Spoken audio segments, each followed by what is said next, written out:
आज नहीं तो कल पूछेगा, वक्त तुम्हारा मिजाज पूछेगा, क्या किया है तुमने नस्ल नौ के वास्ते। नमस्कार दोस्तों। स्वागत है आप सभी का हमारे चैनल गांव ग्वांड में। मैं हूं अनिरुद्ध चौहान और अभी दिल्ली में है। और दिल्ली से महाराष्ट्र के कुछ लोग आए हुए हैं, कुछ इनकी मांगे हैं और क्या क्या मांगे हैं, किस कारण इतने सारे लोग, हजारों लोग जंतर मंतर पर जाने के लिए तैयार हैं, क्या कारण है उसके पीछे। जी स्वागत है आपका हमारे चैनल में। हम दिल्ली आए बात सही है, लेकिन हम महाराष्ट्र से नहीं विदर्भ से आए हैं और पृथक विदर्भ राज्य की मांग को लेकर आए हैं। वैसे ये मांग बड़ी पुरानी है।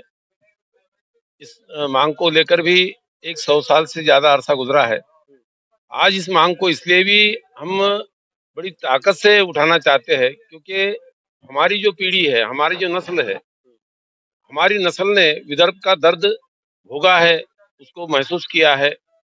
और विदर्भ भूमि एक ऐसी भूमि है कि जो दुनिया की सबसे जरखेज यानी उपजाऊ जमीन की इलाका है। दूसरी बात तो वहाँ खनिज संपत्ति जो है वो दुनिया में सबसे ज्यादा है। और इतना होने के बावजूद पिछले 20-22 साल में विदर्भ के किसान सबसे ज्यादा खुदकुशी कर रहे हैं। अब इसकी वजह ढूंढना बड़ा आसान है कि जहाँ उपज ज्यादा है, जहाँ जरखेज जमीन है, फिर भी वहां पर किसान आत्महत्या क्यों करता है।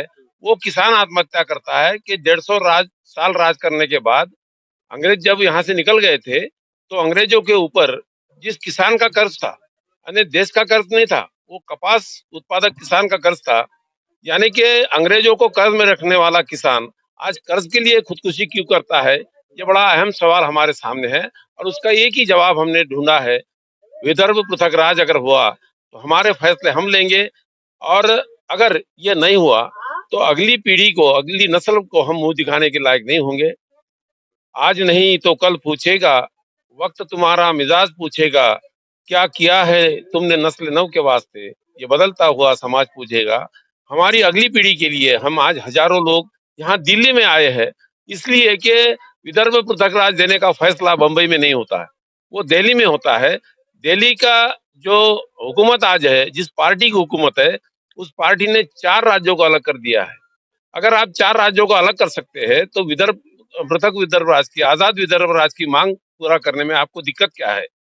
क्योंकि ये दिक्कत ये बात है कि जिस विदर्भ के बलबूते देश की अमीरी बनती है, उस जरखेज भूमि को, यानी सोने की, यानी कहा भी जाता है, हमारे यहाँ मराठी में एक कहावत है, जुमला है कि वऱ्हाड आणि सोन्याची कर्हाड। यानी हमारे बुजुर्गों ने, हमारे पूर्वजों ने हमारी भूमि को सोने की कराड़ कहा है, यानी जरखेज कहा है।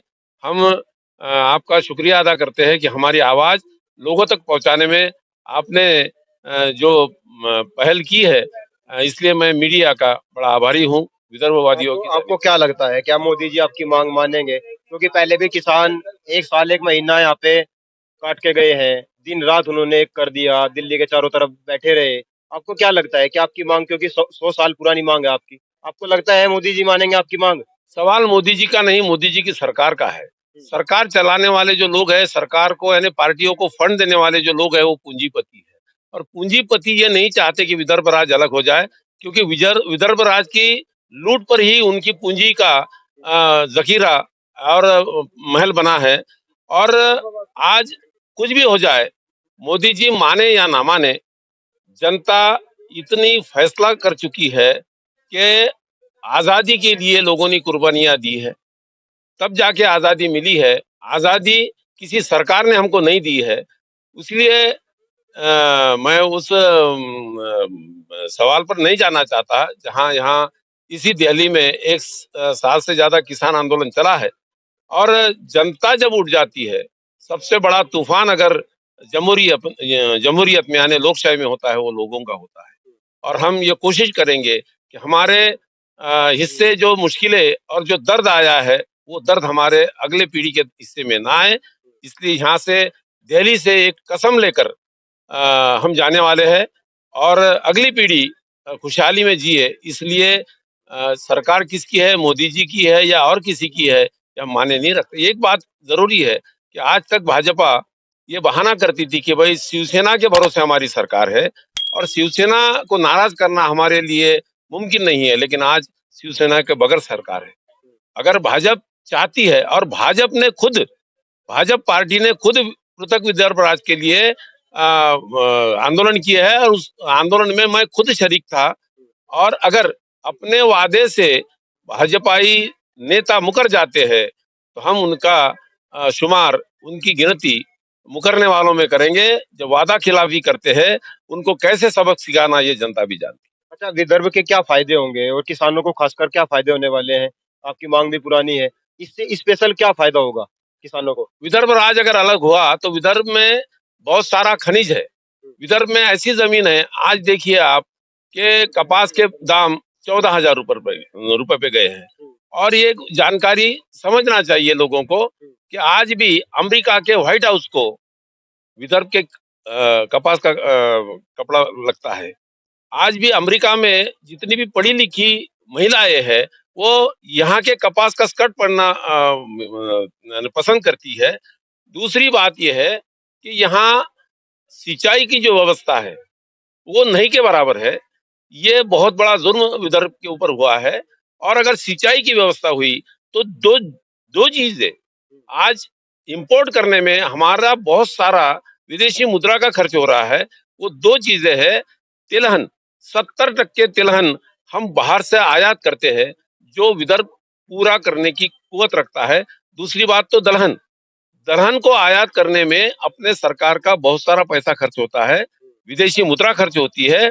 अगर सरकार, केंद्र सरकार, खासकर आपने नाम लिया इसलिए बोलता हूं कि मोदी सरकार को अरविंद सुब्रमण्यम नाम के एक अर्थशास्त्री ने कहा था कि दलहन उत्पादक प्रदेशों को अगर आप जरा भी सहूलियत दे दे तो अपने देश में दलहन आयात करने की जरूरत नहीं पड़ेगी।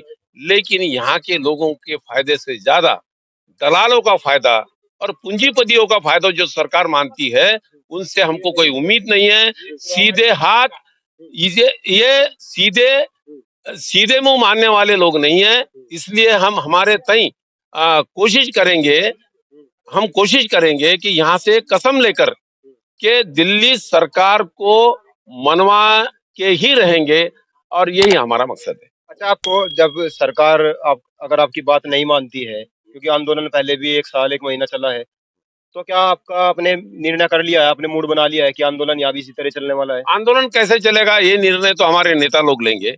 हर कार्यकर्ता ये फैसला नहीं कर सकता है। हमारे नेताओं के कार्य क्षमता पर, उनके विचारों पर और लड़ाई किस तरह लड़नी चाहिए इस पर हमारा पूरा यकीन है, हमारा विश्वास है। ये आंदोलन किस तरह से हो आगे ये हमारा फैसला हमारे नेता लोग करेंगे। और वो जो भी फैसला करेंगे हम दिलो जान से उन फैसले के लिए उनके साथ रहेंगे। बहुत बहुत धन्यवाद। अभी ये लोग जो हैं महाराष्ट्र से आए हैं और विदर्भ की मांग के लिए दिल्ली में आए हैं। कुछ देर के बाद जंतर मंतर पे जाने वाले हैं और क्या क्या मांगे हैं इन्होंने बता दिया है। विदर्भ को अलग करना है क्योंकि वहाँ ऐसी कोई चीज नहीं है जो वहाँ पैदा ना की जा सकती हो, और विदर्भ को जो मांग है अलग कराने की, उसको मनवा कर ही वापस जाया जाएगा। धन्यवाद।